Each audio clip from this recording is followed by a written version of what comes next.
Welcome to a new edition of the Neon Jazz interview series with veteran jazz saxophonist, bandleader, and educator Mike Allen. He opened up about his latest 2019 CD, Just Like Magic. Originally from Kingston, Ontario, Mike kicked off his performing career in Montreal, winning the 1987 Lowenbrau Quebec Jazz Search. During 10 years on the Montreal scene, he's performed with hundreds of people in gigs, including concerts at the Montreal International Jazz Festival with a lot of great musicians. He's got great stories, so get to know him and dig this interview, my friends. So, Mike, thanks for taking a minute out for Neon Jazz, man. I appreciate it. I appreciate it, too. It's good to talk to you.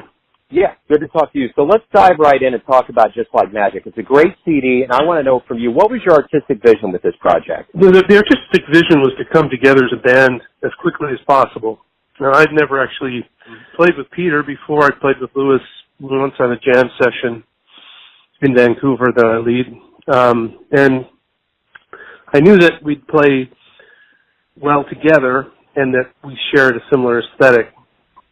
But I wasn't sure if we had a piano player, if that would have been more of a trio aesthetic with a saxophone soloist, or if we would have actually really been listening to each other and playing off each other. But so a big part of the concept was to pare it down to a trio so that we had that aspect of being really in touch with each instrument.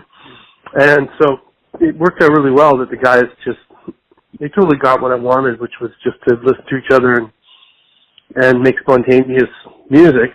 And I didn't really want them to do anything in particular except just listen to each other and play what they heard, you know. And I think after they got kind of used to the fact that I wasn't asking them to do anything particular, I wasn't asking them to bring a particular bag to it or anything, they just kind of settled right in and just, of course they know exactly what to do. It's just, they're not often asked to just play however they hear it. They're kind of usually asked to fill a certain function. And I wasn't doing that. So that was the basic idea behind it, was just let them play and see what happens. Right on. So you're originally from Kingston, Ontario, and I want to know how you got involved with music. My father's played piano and guitar and, listened to some jazz, and I had, exposure to jazz through my high school jazz band program. And met a few people, in my hometown who had record collections, and I would, check those things out and learn about jazz. This is in my sort of mid-teens. I went to university there for classical saxophone. I really knew that it wasn't classical saxophone that was what I was interested in, so I moved to Montreal, and they had just started a jazz program at McGill University, and I attended that as one of the first graduating classes from that program. And that was really my start, was going to Montreal and being ensconced in this rich jazz community with a great tradition and going to this fantastic jazz school with wonderful teachers. So what early jazz music did you listen to that really got you going? Well, right from the start, I would say it was anything with saxophone. And generally, I think, I was coming out of basically a jazzless culture, being from a small town in Canada. So anything that had saxophone in it, like even, Phil Wood's solo on Just the Way You Are and Billy Joel's record, and things like that would be something that would capture my imagination. But I started listening to things like Spyro Gyra and Dave Sanborn and Michael Brecker and I can't think of his name right now. That'll probably come to me. But various people like that, Jeff Lorber, sort of fusion stuff. But the first real jazz I listened to was big band music and John Coltrane. I had two records when I started, like two real jazz records. My first two records were this Marshall Royal record, and at the time I was an alto player, so they were both alto players that I was listening to. It was Marshall Royal, and the other one was an Oliver Lake record. So spanned this,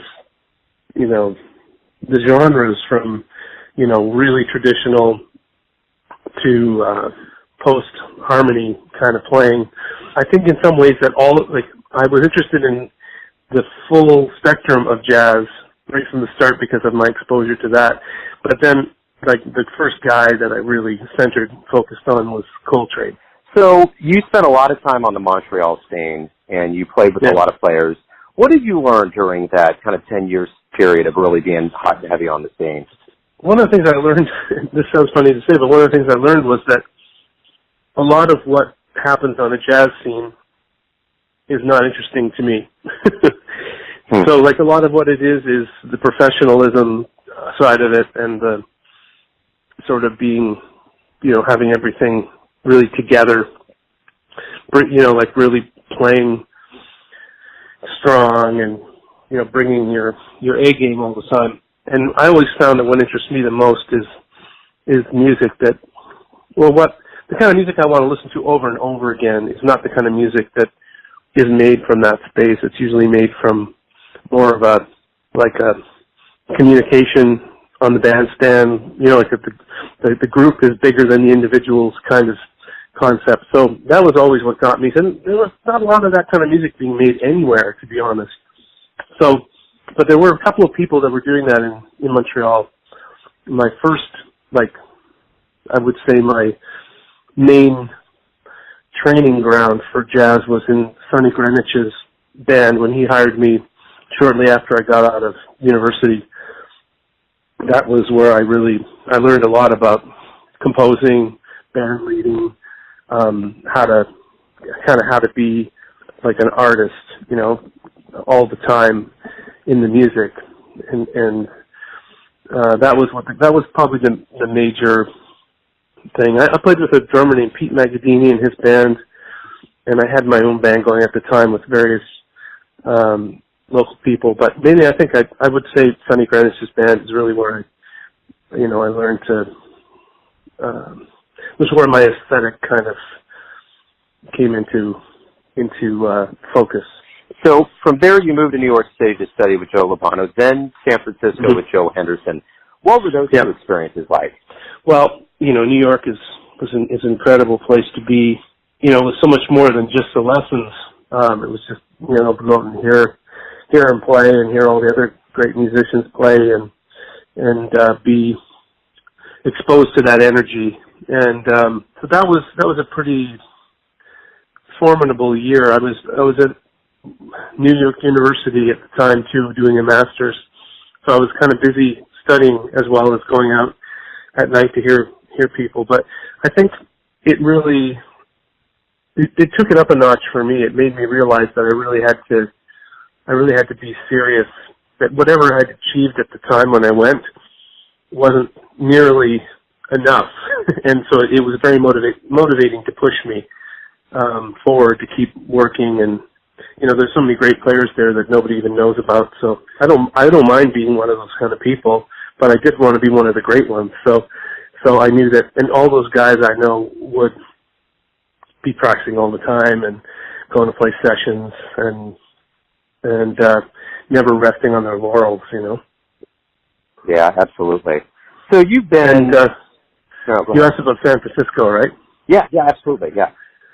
Well, I didn't live there. I did go there a few times for lessons with Joe, and I love the city.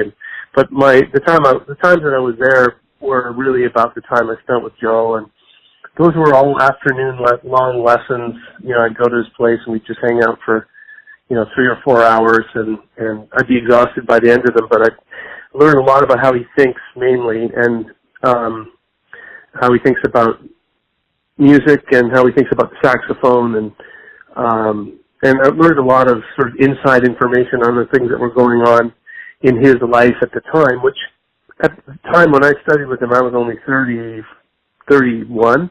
What he was going through at the time was something like I'm starting to be able to relate to it now, which I'm 53 now. And so there were some aspects of like the relationships he was having with certain musicians, playing with younger musicians, having his music used by people without his consent.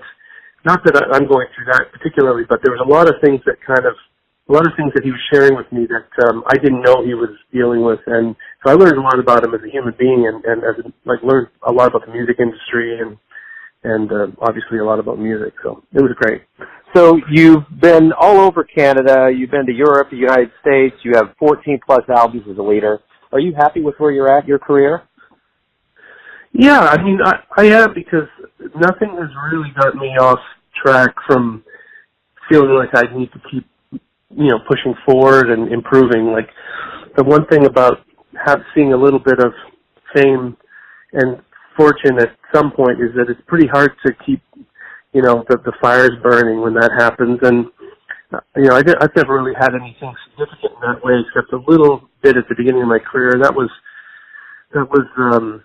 was pretty disruptive, even at the little bit that I got. I know, and I see other people that are, receiving some, awards and things like that, friends of mine, and I see how it affects them and how it makes them pull back from what drives them and start focusing on what can keep them where they are. And so, in that sense, I like where I'm going. I'd like to be playing more internationally. Like, I'd like to tour more, but I kind of knew that if I made the decision to move to Vancouver, I would be kind of isolating myself away from, the cities and the scenes where people get called a lot to go and play. But so I would love to be playing more in the United States and in Europe. That would be great. So why do you love jazz? And it wouldn't be an easy answer, but I think it appeals to part of me that loves form and structure, but it appeals to the other side of me that likes to be free to solve whatever problems or deal with whatever's happening around me in a very spontaneous way, but within structure. So that's why I've always kind of stuck to playing music that was, based on, for the most part, tonal music and swinging music and not free form music as much. Although I have done a bit of that, but I mean my passion is for that kind of situation where you can really ground what you're doing in something structural and then hopefully kind of lift off from there and create something really, really beautiful out of that and sort of elevate from that situation. So I guess that's the best way to put it. And I also love making music with other people, and I do play some solo piano too, so I had that experience, but it's not the same for me at all, to play solo piano as it is to try to create something beautiful with other people and, combining efforts. So I guess it's a social thing, structure, and freedom all put together, Yeah, absolutely. So early on in your life, what was one of the first jazz shows you saw live that really inspired you? Well, it was Sonny Greenwich, actually, who came to play in my hometown. He came to Kingston and played with a local rhythm section, and even with that, I heard all this beauty that and all the spirituality he was playing. So that's one of the reasons why I sought him out when I moved to Montreal and went to see him a lot, and why I guess I got on his radar, because he knew how much I loved his music. But I also saw Zoot Sims in Kingston. I saw a lot of players in Montreal. Some of them maybe listeners might not know who they are, but a lot of great players like Nelson Simons and a lot of touring musicians came through. Like I saw everybody who came to the Jazz Festival in Montreal. I kind of try to take something from everybody I hear, and it doesn't really matter whether they're famous folks or relatively unknown people. So my final question to you is this. Everyone has a version or an interpretation of you, your family, your friends, your fans, students, but you know yourself best. Who do you think you are? Yeah, I think I'm, just a person that enjoys solving problems. I like to commit my brain to things that are worthy of the effort that I put into things. I put a lot of effort into everything I do, so I like to commit myself to things that have where there's some reward, sort of emotional or spiritual reward from that. And I always find that playing jazz is one of those things that, if you play a great gig, the afterglow lasts for sometimes days and weeks. And that's an incredible thing that I think a lot of people unfortunately don't get to experience from what they do with their life. So I'm a very loyal person. I played with the same musicians for years and years, but I'm probably even more than being loyal to people, I'm kind of loyal to the music. And I have this regard for what the music needs, and if people don't respect that, that really is a problem for me, So I don't really care about a lot of the same things that I know other people care about in terms of becoming well known, or in terms of what you gain from, your job. But I do care a lot about making sure that I'm honest with the music. So hopefully that comes out in my recordings. Yeah, I think so. Absolutely. Mike, thank you for taking a minute out to talk about the new album and about your life in music. I appreciate it. Thank you. Thanks for listening and tuning in to another Neon Jazz interview, where we give you a bit of insight into the finest players in Montreal, Kansas City, and spots all over the world, giving fans all that jazz. And thanks to Mike for his cool and his music. If you want to hear more interviews, go to Famous Interviews with Joe Domino on the iTunes Store. Visit neonjazz at youtube.com. And for everything Neon Jazz, go to the neonjazz.blogspot.com. Until next time, enjoy the jazz, my friends.